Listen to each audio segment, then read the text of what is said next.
Good morning, Chicago Cubs fans. We are back with another edition of Cubs Daily. My name is Steven Ryan. The winter meetings are in full swings. They started last night. I got a list of names that have been connected to the Cubs. Doesn't necessarily mean we're going to sign them, but these are the guys that the Cubs could potentially be targeting. So before we get into all of that good stuff, I just want to give everyone a big thank you again for all of the support on the channel. Close to 160 of you have subscribed already, and we are on the road to 1K. Let's keep that momentum rolling. If you're already a part of the community, keep on doing what you're doing. Share your thoughts down below like you do every single day. Continue to hit that thumbs up button. And if you're new to the channel, hit that like button and subscribe to the channel. So let's hop right on into it. Like I said, the winter meetings are in full swing, and so is our main man, Bob Nightingale. If you're not aware of him, he is a baseball reporter. He has been for a long time.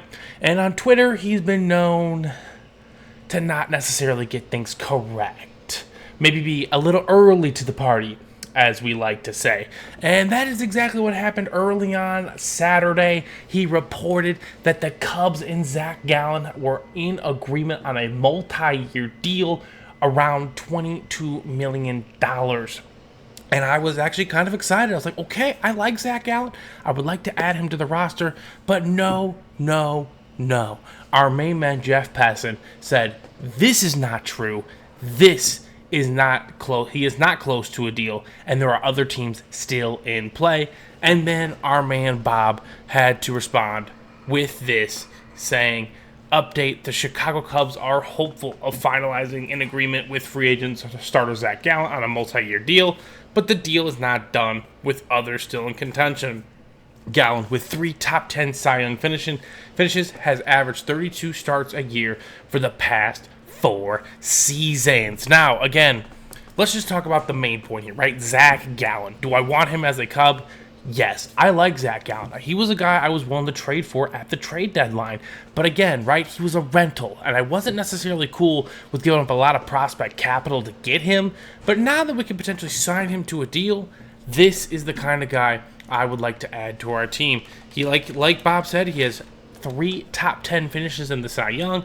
Doesn't necessarily mean anything. He did not have a strong season last year, but neither did the Diamondbacks. They were riddled by injuries and so on and so forth, but he gave them 192 innings, and that's what this Cubs rotation needs. But when we're looking at Zach Gallen in totality, I am not opposed to him being on this club, okay? Again, last year was his worst year ERA-wise, but 3.65, 3.47, 245, 254, 275, 289. He is pretty sturdy, I'd say. I'm not sure if we're going to get the best season of Zach Gallen's career in Chicago if we were to sign him, but that doesn't mean I'm not against taking a flyer on him, especially on a multi-year deal, because this rotation is going to be thin after 2026, okay? We have Matthew Boyd leaving, Jameson Taillon, Shota Imanaga. Those 3 names are all but for sure gone. We're not 100% sure what Justin Steele is going to look like post his surgery. So getting a guy like Zach Gallen to bolster this rotation now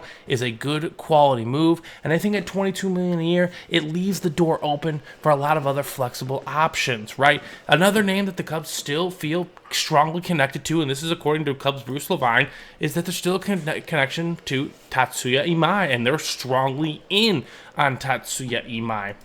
I know that there was that report with Imai that he doesn't necessarily want Japanese teammates, but again, once you get within the heats of the negotiation, things can be settled, if you know what I mean. And so it just seems like the Cubs are really working hard to get into Tatsuya Imai's good side, and hopefully that they can maybe get a deal done. Now, that could wipe out most of the money in terms of signing a bat, but signing a player like Tatsuya Imai definitely opens the door for players being traded, right? We're going to have to trade some people, it feels like. It feels like, to me personally, the Cubs are going to make 3 significant moves this offseason, okay? They're either going to sign 1 free agent and trade 2 players, or sign 2 free agents and trade a multitude of players to get another major league player back to bolster this team, whether that be a bat or a rotation piece.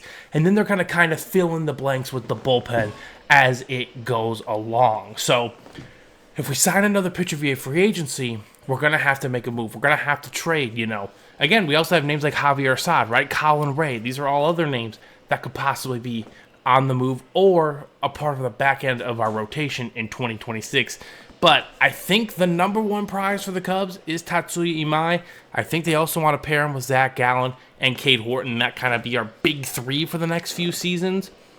But again, what do I know? I'm just speculating on this front. But I would love to add both of those guys to our rotation. And I know there was that report about Tatsuya Imai, but Bruce Levine has gone on Marquee Network multiple times and has said, hey, you need to get Tatsuya Imai. The Cubs need to be aggressive. They need to act like they are a 90-win team and improve upon that as such.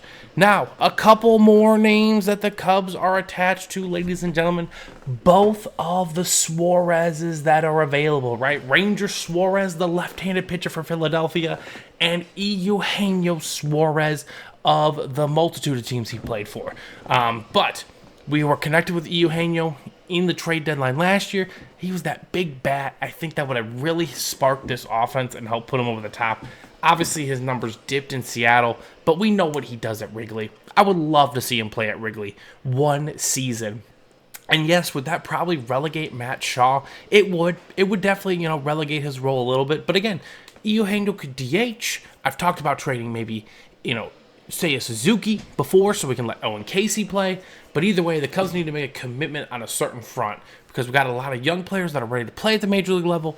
And if we want to get veteran presence in the lineup like Eugenio Suarez, we're going to have to make room somewhere, in my opinion, because he'll just take time away from either Matt Shaw or Owen Casey if Seiya Suzuki is still on the team. And I'm not sure if Seiya Suzuki is necessarily going to have a similar type of season that he did last year. I really think that had a lot to do with who he was batting behind, right? He got to support the likes of Kyle Tucker, Nico Horner, and Ian Happ when he was playing well, and Michael Busch at the end.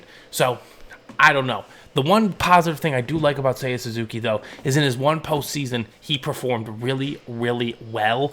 And that is something in my head I definitely would like to possibly keep around in that front. But now, on the other hand, for our main man, Ranger Suarez, he's been a strong left-handed presence in the Philadelphia rotation for a very, very long time.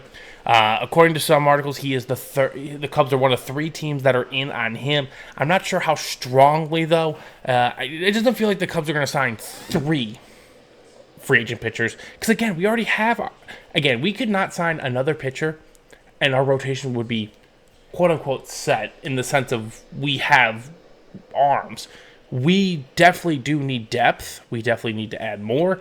But someone's going to have to be moved because the rotation and the 40-man roster positions are getting thin and they are becoming set. But yes, Bruce Levine has said that the Cubs are in on Tatsuya Imai and has hammered home the fact that they should continue to do so. But then Ranger Suarez, that came from Ben Verlander. He said the Cubs were in the top three for him as well. I just can't imagine the Cubs signing three pitchers, given this rotation. Because what are we trading all that other pitching for?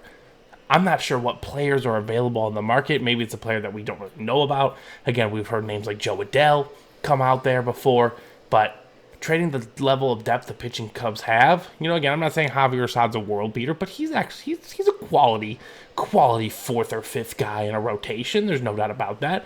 Ben Brown has projectables that a team could fall in love with. We've seen what Matt Boyd has given a rotation over the course of a season.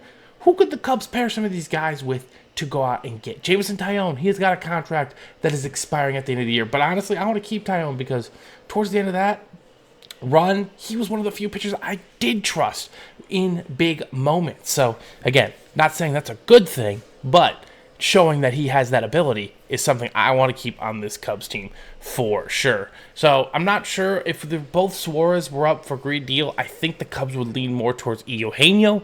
But again, maybe Tatsuya Imai goes in a different direction, and that's where the Cubs jump on Gallen and Ranger in this situation.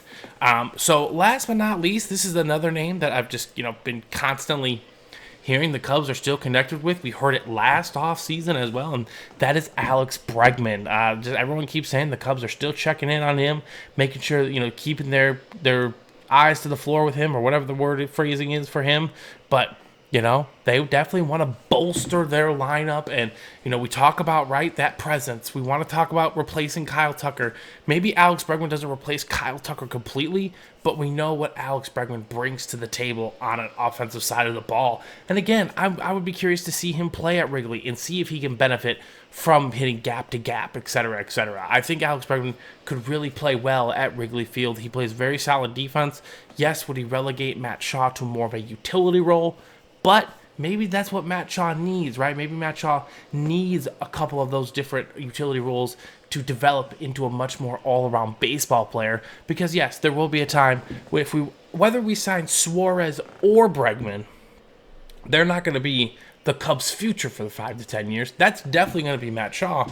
But again, my point is these things take longer than we always anticipate.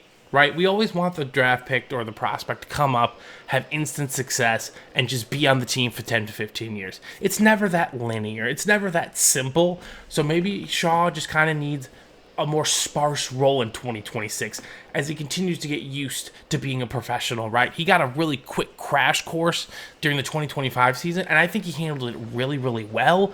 But again, I think maybe 2026 will be handled with a much lighter approach. Probably not as many trips to AAA because he doesn't need that, but I think he will get his reps at the big league level. He will just, either he'll be playing third base and Bregman will be DHing, or, maybe Nico Horner's taking the day off.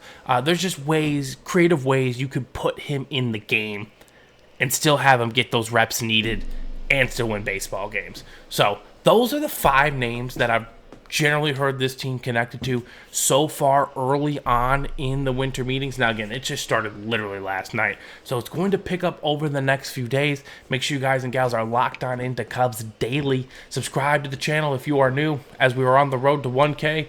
All right, let's all have a good Monday. Hopefully we hear some good positive Cubs news, Cubs signing some players, and we will review it all in the next one. See you soon.